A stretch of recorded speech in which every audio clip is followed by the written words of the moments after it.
नमस्कार दोस्तों, मैं धर्मेंद्र जोशी आप सबका स्वागत करता हूं। जैसा कि हम मध्य प्रदेश सब इंस्पेक्टर परीक्षा के पाठ्यक्रम में हिंदी विषय को पढ़ने जा रहे हैं। इस विषय को पृथक रूप से पढ़ने का महत्वपूर्ण कारण यह है कि सब इंस्पेक्टर परीक्षा में 70 नंबर के प्रश्न हिंदी से पूछे जाते हैं। साथ ही आप सब इंस्पेक्टर परीक्षा के अतिरिक्त पटवारी, जेल प्रहरी और व्यापम द्वारा आयोजित सभी परीक्षाओं को इस सिलेबस के माध्यम से रेडी कर सकते हैं। हमारा जो पढ़ने का क्रम होगा वो इस प्रकार होगा दोस्तों, और नियमित आपको क्लास के पश्चात हर टॉपिक के वीडियो दिए जाएंगे। जैसे बात करते मान लीजिए पहला टॉपिक हमारा समास रहेगा। तो दोस्तों समास जो है इसमें समास के 6 प्रकार, इन 6 प्रकारों में क्या विशेषता है, कौन से इनसे जुड़े हुए प्रमुख उदाहरण हैं या अपवाद कौन से, उन पे हम चर्चा करेंगे। इसके बाद जो है आपको एक चीज़ और, जैसे कुछ ऐसे अपवाद हैं जो हम किसी बुक में ढूंढते हैं तो नहीं मिलते हैं, इसलिए हम व्यापम द्वारा आयोजित परीक्षा के प्रीवियस ईयर के पेपर सॉल्व करेंगे, जिसमें केवल समाज से जुड़े हुए ही क्वेश्चन आपको कराए जाएंगे। फिर दूसरा जो टॉपिक हम पढ़ेंगे दोस्तों वो शब्द विचार है। शब्द विचार का अर्थ यह है कि इसमें शब्द के जो प्रकार है, जैसे हम बात करें तत्सम, तद्भव, इसके बाद देशज, विदेशज, आगत, या हम कह सकते हैं इसके अतिरिक्त जो ऐसे शब्द हैं रूढ़, योग रूढ़ और यौगिक, इन शब्दों के बारे में शब्द विचार में हम जानकारी लेंगे। फिर उसके बाद दोस्तों अगला जो टॉपिक पढ़ेंगे वो है उपसर्ग और प्रत्यय। उपसर्ग और प्रत्यय जैसा आप सब जानते हैं कि उपसर्ग वे शब्द होते हैं जो किसी के आगे आकर जुड़ते हैं और शब्द का अर्थ बदलते हैं, और प्रत्यय वे शब्द होते हैं जो किसी शब्द के पीछे जाकर जुड़ते हैं और उसका अर्थ बदलते हैं। दोस्तों उपसर्ग प्रत्यय एक ऐसा टॉपिक है जिससे व्यापम मुख्यतः सब इंस्पेक्टर परीक्षा में 2 से 3 प्रश्न पूछता है। इसी प्रकार समाज से 2 से 3 प्रश्न प्रत्येक वर्ष पूछे गए हैं सब इंस्पेक्टर परीक्षा में। शब्द विचार से भी 2 से 3 प्रश्न इसमें पूछे जाते हैं। तो मुख्य रूप से हमारा जो फोकस रहेगा वो यह रहेगा कि हम पहले 60 नंबर की हिंदी को रेडी करें, उसके बाद 10 नंबर जो अपवाद स्वरूप आते हैं उनको हम रेडी करेंगे। मेरा मुख्य उद्देश्य ये है कि आपको 70 में से 70 दिलाना, चूँकि ये कोई बड़ी बात नहीं है। हिंदी विषय एक ऐसा विषय है सब इंस्पेक्टर परीक्षा में जिसमें लगभग जो सिलेक्ट होने वाले कैंडिडेट है उसमें से 90% स्टूडेंट 70 में से 70 लाते हैं हिंदी में। उसके बाद अगला जो टॉपिक रहेगा दोस्तों वो हमारा रहेगा संधि।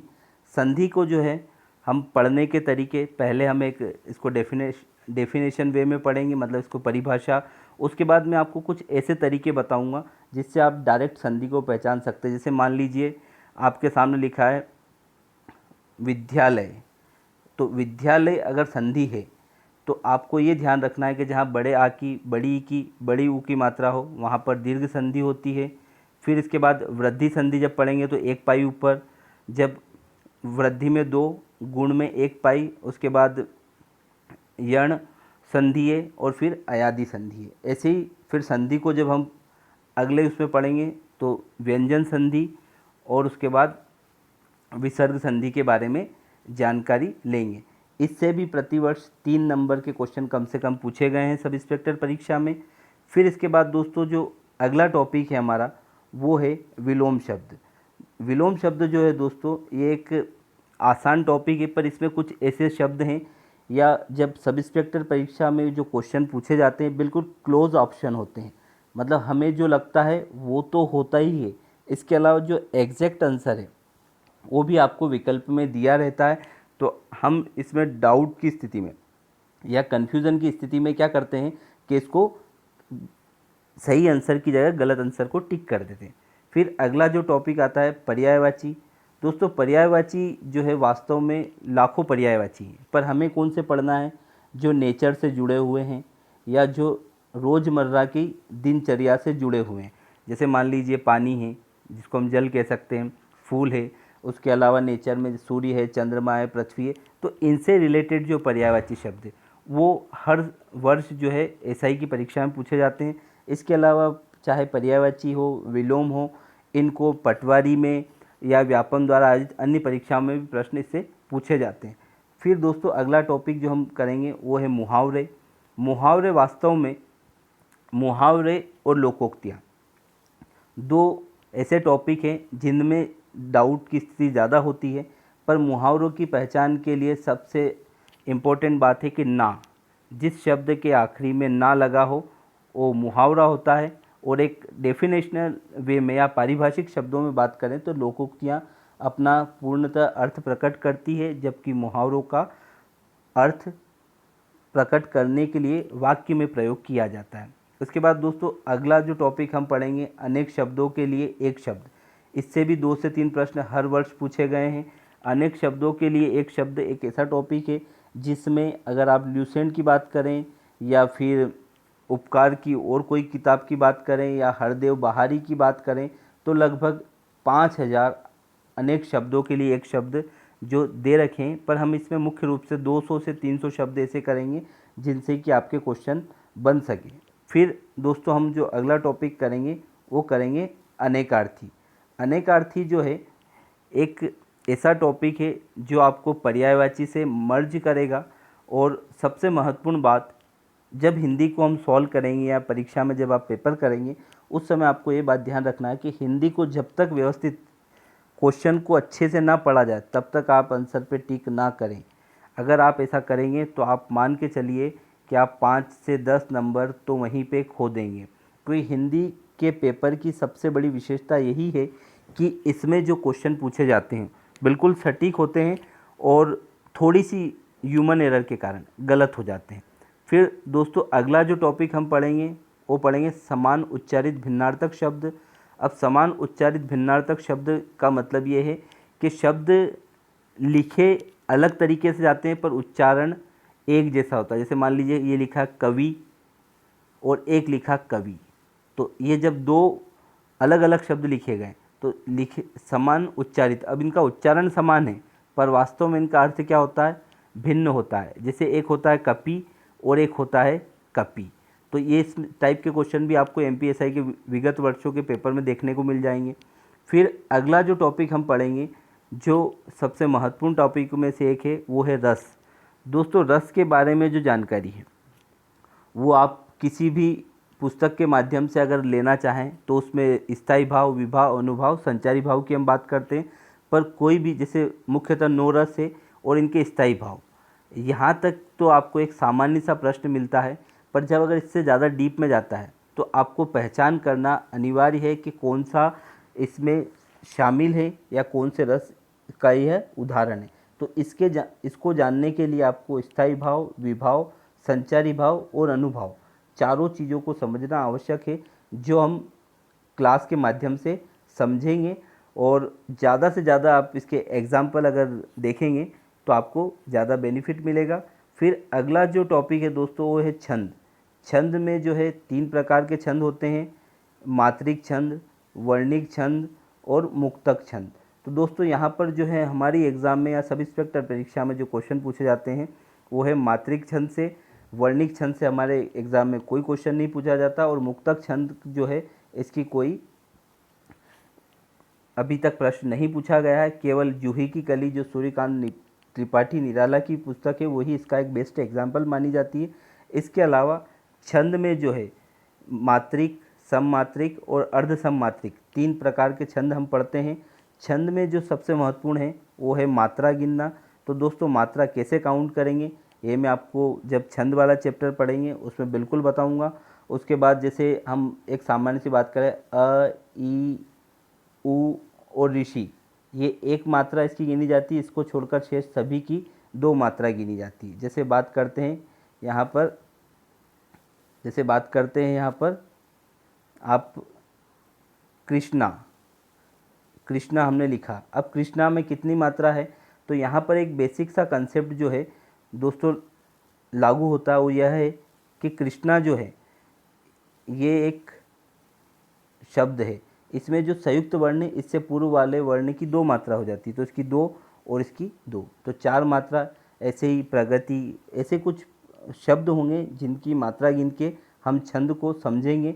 उसके बाद जो अगला टॉपिक होगा दोस्तों वो हमारा होगा अलंकार।